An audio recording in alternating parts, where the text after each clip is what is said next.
अल्लाह ना करे डिफ़ॉल्ट की तरफ जाए या डिफ़ॉल्ट हो, जैसे श्रीलंका डिफ़ॉल्ट हुआ है, वो इंडिया की करेंसी यूज़ कर रहे हैं। इंडिया को कितना फ़ायदा हो गया कि एक कंट्री पूरा कंट्री मुल्क उनके बिल्कुल ऐसा है। इंटरनेशनल ट्रेड होगी तो मुल्क की हालात भी बेहतर होंगे। अल्लाह ना करे हमारी अगर हमारी भी कंट्री डिफ़ॉल्ट होती है तो हम किसकी करेंसी यूज़ करेंगे या नहीं करेंगे। अरब डॉलर की एक्सपोर्ट है, 25-26 अरब डॉलर बाहर से हमें भेज देता है मजदूर या जो भी बाहर गए 50, बाकी 20-25 या 15-16 अरब का गैप होता है, वो हमें लोगों से मांगना पड़ता है। ठीक है, उसको हमने मैनेज करना है। चलो अगर बराबर भी करना है बिल्कुल ना रोको आप चीज़ों पे, बहुत मजबूरी, हालांकि इससे महंगाई होगी, कुछ आइटम पे ड्यूटी लगा लो। इंडिया ने 1 बिलियन डॉलर्स जब वो डाउन हो रहा था, जब सारा पाकिस्तान में भी चल रहा था, वहाँ उसने 1 बिलियन डॉलर जो है ना वो मार्केट में फेंक दिए थे। तो उस तरीके से उसने उस खसारे को कंट्रोल कर लिया। अब हमारी जेब में तो 10 रुपये नहीं थे, हम क्या करते। वहाँ के मुल्की हालात बिल्कुल अच्छे हो चुके हैं। वो इवन के देखेंगे कि गाड़ी की मार्केट में हमसे बहुत ज़्यादा आगे जा चुके हैं। गाड़ी की बात कर रहे हैं, वो हर मार्केट में आगे जा चुके हैं। वहाँ पे डॉलर की कीमत भी उनके कंट्रोल में है। सी ना वो इंडिया ने बंद कर दी थी, और इसलिए कि वो इलीगल काम कर रहे थे, मनी ट्रांसफर हो रही थी इंडिया से चाइना, ये हाँ, लेकिन इसमें मनी लॉन्ड्रिंग वो उसमें एक और बहुत बड़ी बात है, कई जो भारत के जो मंसूबे हैं उनमें ठेके लेने से मना कर दिया गया था। इस तरह ट्रेड देखें, ट्रेड नहीं, उन्होंने इस वजह से किया ना कि भाई हम खुद कर सकते हैं तो इसलिए आपको हम ठेका नहीं देंगे। लेकिन हमारे यहाँ पे तो कैमरा में आकर अपने हकूक के बारे में बात ही नहीं कर सकता, उसको क्या वो रोए जो मर्जी करे, हुक्मरानों को कोई इससे लेन देन नहीं है। ये चीज़ मैं आपकी 1 मिनट बात काट रहा हूँ कि ये चीज़ जो इन्होंने की है बड़ी ज़बरदस्त की है कि वैसे कैमरे के पीछे हर बंदा ये कह रहा है जी मुल्क लूट गया हमारा, ये कसूरवार, वो ऐसे ही किसी को कहते हैं जी बात करेंगे, नहीं कैमरे के आगे नहीं, यानी अपना हक भी नहीं लेते हैं। क्या फ़र्क है हमारे में और इंडिया वालों में? उनकी करेंसी अगर बेहतरी की तरफ जा रही है, उनमें कौन सी ऐसी बेहतर पॉलिसी वो अडॉप्ट कर रहे हैं? जी तो दोस्तों, मैं हूं सुहेब चौधरी और आप देख रहे हैं मेरा और आपका YouTube channel real entertainment TV. Pakistan में डॉलर की कीमत दिन ब दिन बढ़ती जा रही है और आज एक दिन में तकरीबन 20 रुपये से 25 रुपये के करीब डॉलर बढ़ा है पाकिस्तानी करेंसी में। पाकिस्तान की पब्लिक से बात करेंगे कि एक साइड पे अगर पाकिस्तान की बात करें तो दिन ब दिन हमारी करेंसी की वैल्यू गिरती जा रही है, दूसरी साइड पर इंडिया की बात करें तो उनकी करेंसी ना सिर्फ उन्होंने कंट्रोल किया हुआ है डॉलर वाइज, दूसरे नंबर पर बहुत से ऐसे कंट्रीज़ हैं, रशिया है, श्रीलंका है, जो कि इंडियन रुपी या इंडियन करेंसी में इंटरनेशनल ट्रेड कर रहा है। पाकिस्तान की पब्लिक से पूछेंगे कि आखिर क्या रीज़न है, कैसे किन पॉलिसीज़ को अपनाते हुए इंडिया ने अपनी करेंसी को कंट्रोल किया है, मजबूती की तरफ लेकर जा रहे हैं, और क्या हमें वो पॉलिसीज़ अडॉप्ट करनी चाहिए या नहीं करनी चाहिए। इस हवाले से पब्लिक क्या राय रखती है जानेंगे इस वीडियो में, और जो मेरी पर्सनल ओपिनियन है वो मैं आपको बताऊंगा वीडियो के लास्ट में। चलते हैं वीडियो की तरफ और मिलते हैं वीडियो के बाद। अस्सलाम वालेकुम। जी वालेकुम सलाम। आपका नाम? मोहम्मद अफजाल एडवोकेट। जी बिल्कुल ठीक है। टॉपिक मेरा ये है, इस टाइम डॉलर की अगर बात करें और पाकिस्तान की करेंसी की बात करें, दिन ब दिन हमारी करेंसी गिरती जा रही है, वैल्यू कम होती जा रही है। इंडिया बिल्कुल साथ है, उसकी करेंसी भी डॉलर की निस्बत नो डाउट कम है, लेकिन वैल्यू कम है, लेकिन दिन ब दिन बेहतरी की तरफ आ रही है। क्या वजह है? फ़र्स्ट ऑफ़ ऑल तो मैं आपका न्यूज़ चैनल जो भी है आपका मैं शुक्रिया अदा करता हूँ कि आपने इस हॉट इशू पे यहाँ पे जो मार्केट में आए हुए हैं और मुझे बोलने का मौका दिया। फ़र्स्ट ऑफ़ ऑल बात ये है कि यहाँ पे मुल्की हालात को देखा जाता है कि आपकी गवर्नमेंट कोई स्टेबल है या कि नहीं है। यहाँ पे अगर देखा जाए तो सामने ये मार रोड है, यहाँ पे हालात इस तरह बुरे हो चुके हैं कि कोई भी बंदा है किसी चीज़ में हर तरह में नाकाम हो चुका है, गवर्नमेंट नाकाम हो चुकी है। आए दिन प्रोटेस्ट का भी फूड को लेके आए दिन प्रोटेस्ट हो रहा है। कभी भी देखें आज से कुछ 10-15 साल पीछे चले जाएं, कुछ हालात बेहतर थे, डॉलर के रेट भी काबिले जो बर्दाश्त थे, लेकिन आजकल देखा जाए के डॉलर दिन ब दिन ऊपर आता है। लेकिन आज अगर बात की जाए आज की कल की, अचानक 25 रुपये ऑलमोस्ट एक दिन में डॉलर ऊपर चला गया, पाकिस्तानी 25 रुपये। मैं ये पूछ रहा हूँ कि इंडिया हमारे साथ ही, मतलब हमने तरक्की का सफ़र शुरू किया, हमें तो यही बताया जाता है कि 1947 में वो भी आज़ाद हुआ, हम उनसे अलहदा हुए या आज़ाद हुए, ठीक है, तो फिर वो कहाँ चले गए? उनका आज रुपया, उनका डॉलर जो है तकरीबन 80 रुपये के राउंड अबाउट है इंडियन रुपी के, और हमारे यहाँ पे है 270। कितना ज़्यादा फ़र्क क्यों आ गया, ये मेरा सवाल है। ये नहीं मैं कह रहा डॉलर कि वो कैसे बेहतर होगी। सबसे पहले आप देखेंगे उस मुल्क ने अपने आप को कंट्रोल कर लिया हुआ है, वहाँ की गवर्नमेंट है जो वो स्टेबल हो चुकी है। यहाँ 10 दिन किसी गवर्नमेंट की पार्टी की गवर्नमेंट होती है, 10 दिन किसी और का पार्टी की गवर्नमेंट होती है। यहाँ पे अगर पार्टी स्टेबल होगी, गवर्नमेंट स्टेबल होगी, फिर दूसरे कंट्री भी देखेंगे कि यार इस बंदे के साथ, इस कंट्री के साथ कोई तजारत करनी है या कि नहीं करनी है। वहाँ के मुल्की हालात बिल्कुल अच्छे हो चुके हैं। वो इवन के देखेंगे कि गाड़ी की मार्केट में हमसे बहुत ज़्यादा आगे जा चुके हैं। गाड़ी की बात कर रहे हैं, वो हर मार्केट में आगे जा चुके हैं। वहाँ पे डॉलर की कीमत भी उनके कंट्रोल में है। यहाँ पे सिर्फ़ और सिर्फ अगर मुल्की हालात कंट्रोल हो जाएं तो यहाँ पे सारी चीज़ें हैं जो वो आपको डॉलर भी कंट्रोल मिलेगा और ये सारी चीज़ें आपको ना जो आप मैनेज कर सकते हैं। इकॉनमी के ऊपर कितना असर पड़ता है? नो डाउट डॉलर का बहुत ज़्यादा असर है, लेकिन आपके ख्याल में जितनी तेज़ी से डॉलर ऊपर जा रहा है कितना असर पड़ रहा है? आने वाले दिनों में महंगाई कहाँ तक जाएगी? आने वाले दिनों में महंगाई की सतह है जो वो बहुत ज़्यादा बुलंद तरीन सतह पे जा रही है और जो मुल्की हालात अगर ऐसे रहे तो ये सच कह रहे हैं कि मुल्क डिफ़ॉल्ट की तरफ चला जाए। चल जाएगा। अभी आप यहाँ बता रहे थे कि करेंसी एक्सचेंज वाले आप इधर आए हैं, तो यहाँ पे आप डॉलर लेने आए हैं, देने आए हैं, क्या करने आए हैं? मैं फिल वक्त तो परचेज़ करने के लिए। जी बिल्कुल। कितने का मिल रहा है, कुछ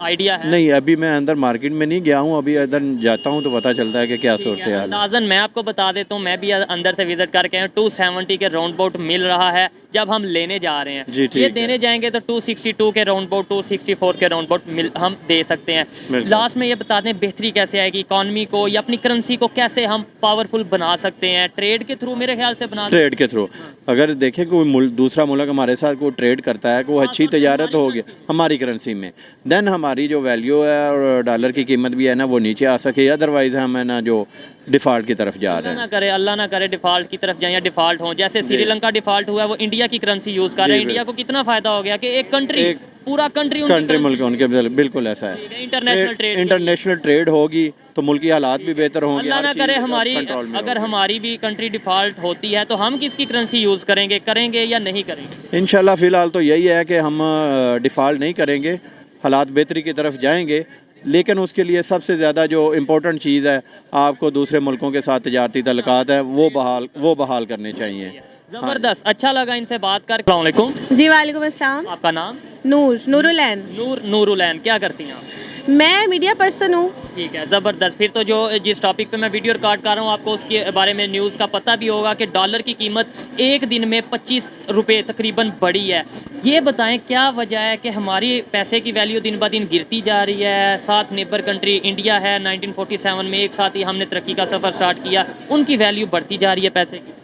असल में बात पता है क्या है, मेरा जो IQ है, मेरे ख्याल में जो हुकूमत ने IMF के साथ जो भी एग्रीमेंट्स किए हुए हैं ये उसकी वजह से हो रहा है। ठीक है, अगर हम किसी एक हुक्मरान को ब्लेम करेंगे बात हमारे लिए बिल्कुल ठीक नहीं होगी, क्योंकि ग्रेजुअली जो भी आया है उसने मुल्क का गलत इस्तेमाल किया है। ठीक है, उसने मुल्क के ख़जानों को गलत तरीके से यूटिलाइज करने की कोशिश की। जो गवर्नमेंट आती है वो हमेशा पब्लिक में से ही आती है ना, ऐसा तो नहीं है कि बाहर से हुक्मरान? नहीं, पब्लिक में से बिल्कुल भी नहीं गवर्नमेंट आ रही। गवर्नमेंट हमेशा से जो थी वही है, उन्हीं के बच्चे वही लोग आगे बार बार इलेक्शंस में जो है वो सिलेक्ट हो रहे हैं। मुल्क को कोई नया मौका हम लोग क्यों करते हैं सिलेक्ट? मतलब मैं पब्लिक हूँ, आप पब्लिक है, हम क्यों नहीं सिलेक्ट करते हैं? आप किसी और को सिलेक्ट कर लें। नहीं, हम इस वजह से सिलेक्ट नहीं करते, हम इस वजह से उनको सिलेक्ट कर रहे हैं, हम गलत लोगों को सिलेक्ट कर रहे हैं बिकॉज हमारा अपना विजन कुछ भी नहीं है। कौम के अंदर बिल्कुल भी शऊर नहीं है। ठीक है, कौम में बिल्कुल शऊर नहीं है। उन्होंने अपने बारे में क्या फैसला करना है? एक पर्सन जो कैमरा में आकर अपने हकूक के बारे में बात ही नहीं कर सकता, उसको क्या वो रोए जो मर्जी करे, हुक्मरानों को कोई इससे लेन देन नहीं है। ये चीज़ मैं आपकी एक मिनट बात काट रहा हूँ कि ये चीज़ जो इन्होंने की है बड़ी ज़बरदस्त की है कि वैसे कैमरे के पीछे हर बंदा ये कह रहा है जी मुल्क लूट गया हमारा, ये कसूरवार, वो ऐसे ही किसी को कहते हैं जी बात करेंगे, नहीं कैमरे के आगे नहीं, यानी अपना हक भी नहीं लेते हैं। क्या फ़र्क है हमारे में और इंडिया वालों में? उनकी करेंसी अगर बेहतरी की तरफ जा रही है, उनमें कौन सी ऐसी बेहतर पॉलिसी वो अडॉप्ट कर रहे हैं या कौन से उनके ऐसे कवानीन हैं जिनकी वजह से वो बेहतरी की तरफ जा रहे हैं? मैं सिर्फ एक बात करूंगी, पूरी कौम को ये मैसेज दूंगी कि प्लीज़ आप लोग एक जान होकर, अगर आप सड़कों पे भी आना है, आप एक जान होकर एक विजन के साथ, जब अपने हकूक का आपको पता होगा कि आप लोगों के क्या राइट्स हैं, आप लोगों को किस तरह से राइट्स नहीं मिल रहे, तब तक कोई हुक्मरान हमारे लिए कुछ भी नहीं करेगा। वो सब लोग सोने के निवाले खा रहे हैं, उन्हें कोई गर्ज नहीं है। आपको लाइट नहीं मिल रही है, आपको गैस नहीं मिल रही है, आप परेशान हैं, आपके बच्चे भूखे हैं, उन्हें कोई गर्ज नहीं है। जब तक आप खुद अपने हकूक के लिए लड़ेंगे नहीं, तब तक कोई हुक्मरान हमारे लिए कुछ भी नहीं करेगा। ये आपने पब्लिक की बात की, मेरी और आपकी क्या जिम्मेदारी है एज ए मीडिया पर्सन कह लें, एज ए यूथ कह लें, हम क्या कर सकते हैं पाकिस्तान की बेहतरी के लिए? हमें ये चाहिए कि बजाय कि हम लोग घटिया कंटेंट को प्रमोट करें, ठीक है, जब डांस होते हैं तो सब लोग इकट्ठे हो जाते हैं, सब इंजॉय भी करते हैं, पार्टी भी करते हैं और तो उस पे बात भी करना चाहते हाँ हैं। उस पर बात भी करना चाहते हैं। जब आपके हकूक की बात होती है तब आप लोग पीछे पर्दों में छुप जाते हैं, आप लोगों को बात करते हुए शर्म आती है। खुदारा खुदारा अपने आप को पहचाने, हम एक आज़ाद कौम है, ठीक है, और हमें चाहिए कि हम अपने राइट्स को, अपने बारे में थोड़ा स्टडी करें कि हमारे क्या राइट्स हैं, ह्यूमन राइट्स क्या हैं, कोई हमारे साथ बदतमीजी कर सकता है कि नहीं कर सकता, हमारे सोशल राइट्स क्या हैं। जब तक आपको ये सब पता नहीं होगा आपके साथ हर हुक्मरान ज्यादती करेगा। इसमें पब्लिक का इतना कसूर नहीं है ना, पब्लिक को बताया नहीं जाता, पब्लिक को यही बताया जाता है कि वो चोर है, ये चोर है, वो पार्टी अच्छी है, वो पार्टी गलत है। ये बताया नहीं जाता कि दुनिया डेवलपमेंट कितनी तेज़ी से कर रही है, दुनिया टेक्नोलॉजी में कितना आगे जा रही है। ये चीज़ें हमारे यहाँ पे मीडिया पे या फिर ओवरऑल बताई जाती हैं। नहीं, हमारे मीडिया पे ऐसा कुछ भी नहीं हो रहा। हमारे मीडिया पे सिर्फ वल्गैरिटी को प्रमोट किया जाता है, ठीक है। जो लड़कियां डांस कर लेती हैं उनको वायरल कर दिया जाता है, जो लोग अच्छी बात करते हैं, परेशान हाल हैं, भूखे हैं, प्यासे हैं, उनकी बात कोई भी नहीं सुनता। प्लीज़ आप लोग जो है वो अपने आप को पहचाने। मैं तो सिर्फ यही सबको कहती हूँ कि जब तक आपको अपने राइट्स का नहीं पता आप लोग कुछ भी नहीं कर सकते। आहिस्ता आहिस्ता ये होगा कि ये मुल्क भी बिक जाएगा और कुछ भी नहीं होगा। की तरफ जा रहा है। हाँ। अल्लाह ना करे ये मुल्क बिके। इनकी बात से मैं काफ़ी हद तक एग्री करता हूँ कि सबसे पहले बहुत से इश्यूज हैं पाकिस्तान में, लेकिन उनमें से सबसे बड़ा इशू ये है कि हमें अवेयरनेस नहीं है, हमें पता ही नहीं कि हमारे असल इश्यूज क्या हैं। जब हमें इश्यूज का पता चलेगा, हमारे राइट्स का पता चलेगा, तो ही हम उनके लिए आवाज़ उठाएंगे और बेहतरी की तरफ जाएंगे। शुक्रिया जी, बहुत शुक्रिया आपका। आइए मजीद किसी से बात करते हैं। अस्सलाम वालेकुम। जी वालेकुम सलाम। आपका नाम? फ़ारूक आज़ाद। फारूक आज़ाद। क्या करते हैं? मैं ताजिर रहनुमा हूँ। नक्की मार्केट का मैं कोई 30-35 साल से प्रेसिडेंट हूँ। माल रोड का सदर भी रहा हूँ, जनरल सेक्रेटरी भी रहा हूँ, और माल रोड पे आजकल सेक्रेटरी नशर शाह जो है पूरा। ज़बरदस्त। फिर तो आपसे बात करने का मज़ा आएगा, क्योंकि जो मेरा टॉपिक है वो भी आपके ही रेलिवेंट है कि पाकिस्तान में डॉलर की कीमत दिन ब दिन तेज़ी से बढ़ती जा रही है, हमारी करेंसी की वैल्यू गिरती जा रही है। नेबर कंट्री इंडिया है, उसने अपने जो करेंसी है उसे कंट्रोल किया ना सिर्फ, बल्कि श्रीलंका की बात करें, रशिया की बात करें, कई ऐसे कंट्रीज़ हैं जो इंडियन करेंसी को इंटरनेशनल ट्रेड के लिए यूज़ कर रहे हैं। वो इसलिए कि जब करेंसी किसी मुल्क की डाउन हो रही होती है, डॉलर बढ़ रहा होता है, तो दो तरीके होते हैं। एक ये कि आप अपनी इंपोर्ट बिल्कुल ख़त्म कर दें, और उसके बाद जो है ना आपका जाके डॉलर बाहर नहीं जाएगा, तो डॉलर एक सतह पे आ जाएगा, वहाँ पे रुक जाएगा। दूसरा तरीका होता है, जैसे आपने इंडिया की मिसाल दी, इंडिया ने $1 बिलियन जब वो डाउन हो रहा था, जब इक़्तिसादी खसारा पाकिस्तान में भी चल रहा था, वहाँ उसने $1 बिलियन जो है ना वो मार्केट में फेंक दिए थे। तो उस तरीके से उसने उस खसारे को कंट्रोल कर लिया। अब हमारी जेब में तो 10 रुपये नहीं थे, हम क्या करते, हमारे पास डॉलर होते। दो तरीके थे, हमने मसनूई तौर पे रोका।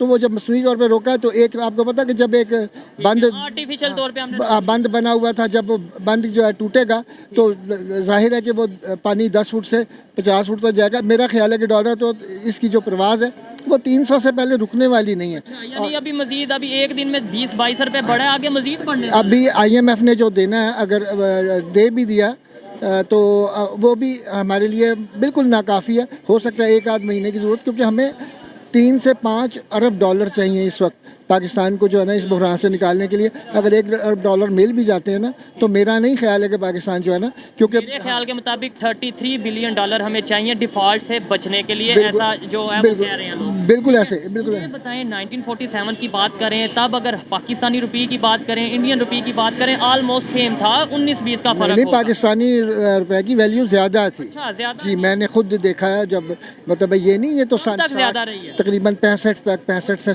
उससे पाकिस्तानी रुपया जो है, अगर आप पाकिस्तानी $1 देते थे तो $1.40 जो है ना, यानी 40 पैसे उस वक्त नहीं थे, लेकिन 1 से $1.5 इंडिया का मिलता था। आज आपको पता है कितना फर्क हो गया? तो आज हमारा $4 या हमारा $1 उनके कितने पैसे? बिल्कुल, ये तो इस वक्त तो जो है ना डॉलर के हिसाब से हम कैलकुलेट करेंगे, तो आप खुद ही देख लें कि वो बताता हूँ, हमारे $4 उनके $1 के बराबर है। कौन सी ऐसी पॉलिसीज उन्होंने अडॉप्ट की है? तो आपने अभी की बात की ना, उन्होंने मार्केट में ये जो रिसेंटली इतने डॉलर फेंक दिए, शुरू से उन्होंने कौन सी ऐसी पॉलिसी बनाई कि जिसकी वजह से वो बेहतर से आप एक बात बताएं कि इंडिया के प्राइम मिनिस्टर के सामने कोई नुमाइंदा जो है ये ब्यूरोक्रेसी का या कोई किसी भी, वो उसके सामने अंदर वज़ीर आज़म हाउस में दाखिल भी नहीं हो सकता जब तक कि वज़ीर आज़म तलब ना करे।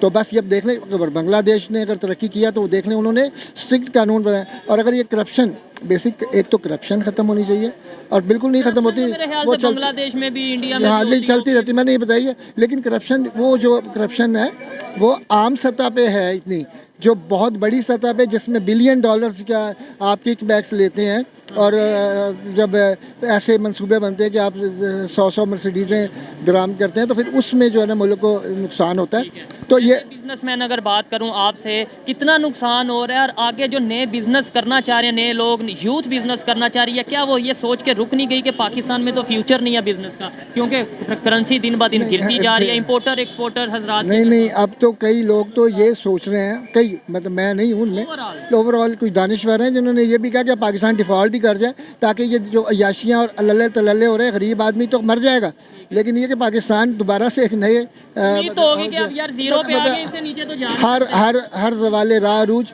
हर अरूज रा जवाल। तो अब ये जो है ना, जब तक ये गिर रहे हैं नीचे, अब इसको जो अब एक लिफ्ट नीचे गिर रहे हो तो हाथ से रोकने की कोशिश जो है ना वो नाकाम ही होती है। अब जब तक नीचे पहुँचेगी नहीं अपनी जो उसकी सतह है, जहाँ तक जो उसकी नेचुरल सतह है, तो वहाँ से फिर दोबारा आप उसकी कोशिश करेंगे कि इस मुल्क को दोबारा उठाएं। और ये इसके लिए एक मुखलिस हुक्मरान चाहिए जो मतलब है ना, जो कम से कम ये तो कहें कि हम करप्शन नहीं करेंगे।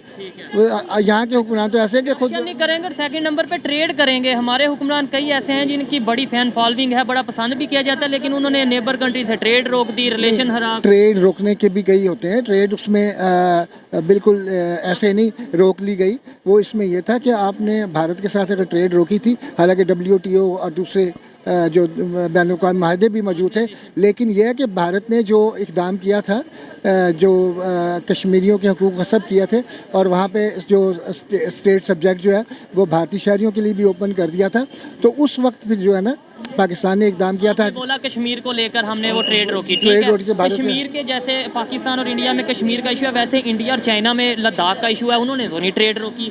चाइना रोकी।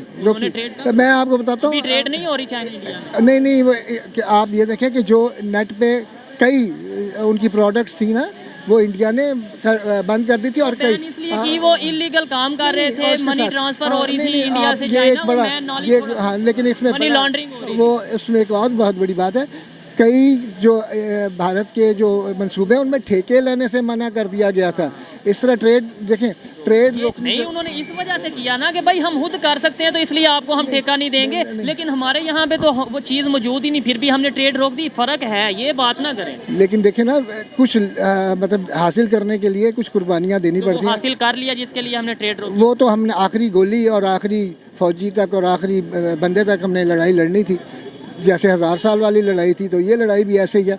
तो मैं आप यहाँ एक सैयद अली गिलानी साहब का एक जो पैगाम मैं कोट करता हूँ, उनसे पूछा गया था कि क्या आप कैसे समझते हैं कि पाकिस्तान कश्मीरियों को कैसे मदद कर सकता है, क्या आप मदद चाहते हैं? उन्होंने कहा था कश्मीरियों को सिर्फ एक बात की ख्वाहिश है कि आप लोग अपने पैरों पर खड़े हों, अपने माशी हालात बेहतर करें और पाकिस्तान को मजबूत करें, तो यही कश्मीर, हाँ, कश्मीर खुद ब खुद आज़ाद हो जाएगा। आपने जो बात किया उससे मैं एग्री करता हूँ काफ़ी हद तक। आइए मजीद किसी से बात करते हैं। बहुत शुक्रिया। वालेकुम सलाम। आपका नाम? मोहम्मद रियाज। थोड़ा सा आगे आ जाए, क्या करते हैं आप? मैं मिशेशा में मजदूरी काम करते हैं। डॉलर की जो कीमतें बढ़ रही हैं, कोई आइडिया है? ये जो सियासी इस्तेकाम की वजह से ये सारा काम हो रहा है। ये एक आदमी जो घर में बैठा हुआ है, हमारे इमरान खान, वो ज़्यादा इसको नुकसान पहुँचा रहा है। ये हो जाएगा, वो हो गया, ये हो गया, आलमी मीडिया पे भी छाया हुआ है। नेबर कंट्री, हमसाये कंट्री में क्यों डॉलर दिन ब दिन नीचे जा रहा है? उधर इंडिया की बात करें, उधर 80 रुपये डॉलर है, यहाँ पे 270 रुपये डॉलर है। इतना ज़्यादा फ़र्क, मतलब अब यहाँ का जो 3-4 रुपये वहाँ के 1 रुपये के बराबर है। मुस्लिम लीग नून की जो पॉलिसी बनाई थी ना, वो सरासर सारी गलत साबित हुई है।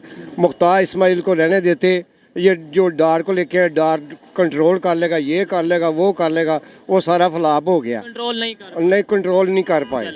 आइए मजीद किसी से बात करते हैं। अस्सलाम वालेकुम सर, थोड़ा सा इधर आ जाएंगे ज़रा कैमरे में। आप आई थिंक डॉलर या मनी चेंज एक्सचेंज के हवाले से आए थे, ठीक है? नहीं, मैं ऐसे सच नहीं, लेकिन मैं चूँकि इंपोर्ट से कंसर्न थोड़े मामला है, तो इसलिए हमारा भी सब। बताएं आपका नाम? शफीक शाह। शफीक साहब इंपोर्ट एक्सपोर्ट का काम करते हैं। सवाल आपने शायद सुन लिया होगा कि डॉलर दिन ब दिन ऊपर जाता जा रहा है। नो डाउट दूसरे कंट्रीज में भी डॉलर कभी ऊपर कभी नीचे जाता है, वैल्यू ज़्यादा कम होती है, लेकिन एक दिन में 24 रुपये 25 रुपये बढ़ जाना समझ में आता है। नेबर कंट्री की बात करें, 80 रुपये का डॉलर है इंडिया में, हमारे यहाँ पे 270 रुपये का डॉलर है, या 280 रुपये का भी जाने को पहुँच रहे हैं। जी, इसमें सर मैं चूँकि फेयर ओपिनियन दूंगा, उसमें यह है कि या तो एक दफ़ा फ़ैसला कर लें कि आपने डॉलर को कंट्रोल करके मसनूई तरीके से कंट्रोल करना है या इसको ओपन छोड़ना है मार्केट फोर्सेस पे। ओपन छोड़ना है तो रेगुलेटरी अथॉरिटीज़ को स्ट्रॉन्ग होना चाहिए ताकि कोई होर्डिंग वगैरह ना हो, ठीक है, फिर ओपन छोड़ दें मार्केट फोर्सेस पे। दूसरा ये है कि अब ये तो हम तवक्को था कि ये डॉलर को एक मुनासिब रेट पे रहेगा। ठीक है। अच्छा, कहने में ये आ रहा है जी IMF हमें जो है वो किस्त नहीं दे रहा, जिसकी वजह से डॉलर की वैल्यू ऊपर जा रही है। हम इसका मतलब है IMF के मुहताज हो चुके हैं, हमारी करेंसी IMF के कहने पे ऊपर नीचे होती है। वो ठीक बात, क्योंकि जिससे आप कर्जा लेंगे उसकी कुछ शराइत तो कंडीशंस तो होंगी, लेकिन ये है कि आप फिर उसको तड़ियाँ ना लगाया करेंगे कि मैं उसको देख लूँगा, मैं उसको यूँ कर लूँगा। एक रेगुलर, एक मुनासिब, एक प्रोफेशनल पॉलिसी बनाया करें, उस वे से उससे बात करें। एक तरफ तड़ी लगाते हैं, फिर अगली तरफ ही हम फिर जाते हैं। बिल्कुल, फिर उसके मैं क्या कहूँ, उसमें लफ्ज़ मुनासिब नहीं है, तो फिर आप बिल्कुल हम गिर गए हैं उनके सामने कि जो उन्होंने कहा आप सारा मान लिया।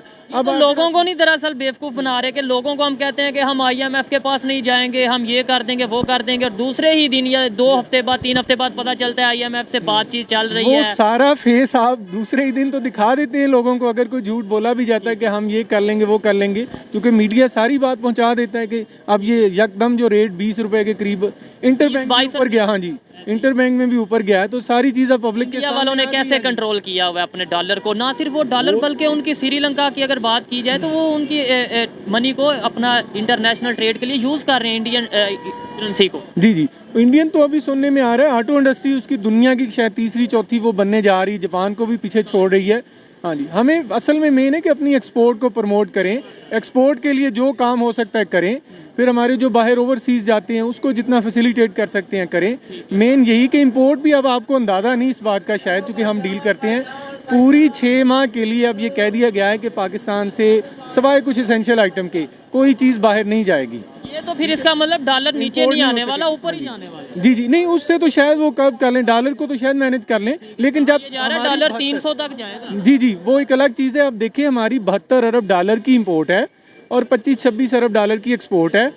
25-26 अरब डॉलर बाहर से हमें भेज देता है मजदूर या जो भी बाहर गए 50, बाकी 20-25 या 15-16 अरब का गैप होता है, वो हमें लोगों से मांगना पड़ता है, ठीक है, उसको हमने मैनेज करना है। चलो अगर बराबर भी करना है बिल्कुल ना रोको आप चीज़ों पे, बहुत मजबूरी, हालांकि इससे महंगाई होगी, कुछ आइटम पे ड्यूटी लगा लो। जो दूसरे कंट्रीज हैं वो अडॉप्ट कर रहे हैं या उन पॉलिसीज को फॉलो कर रहे हैं जिसकी वजह से उन्होंने डॉलर को या अपनी करेंसी की पावर को बेहतर रखा है। बांग्लादेश की हम बात कर लेते हैं, इवन अफगानिस्तान की अगर बात करें तो वो भी काफ़ी हद तक बेहतरी की तरफ जा रहे हैं। उन्होंने सर ये अफगानिस्तान का तो शायद मैं पूरा स्टडी नहीं, बांग्लादेश वगैरह उन्होंने अपनी बिजली को एक मुनासिब रेट पे रखा, जिसकी वजह से उनकी वो एक्सपोर्ट गारमेंट इंडस्ट्री जो पाकिस्तान से बांग्लादेश में गई, शिफ्ट हुई है, वो आगे बढ़ गई है, वो प्रमोट हुई काफ़ी उनकी, यानी एक्सपोर्ट ऑफ गारमेंट्स भी है। तो इस तरह हमें अपनी एक्सपोर्ट सेक्टर जो 5-6 उसको बढ़ाना चाहिए। मेन फोकस एक्सपोर्ट पे करेंगे, परमानेंट पॉलिसी जो सारी जमातें मिल बैठ के एक दफ़ा कोई डिसाइड कर लें।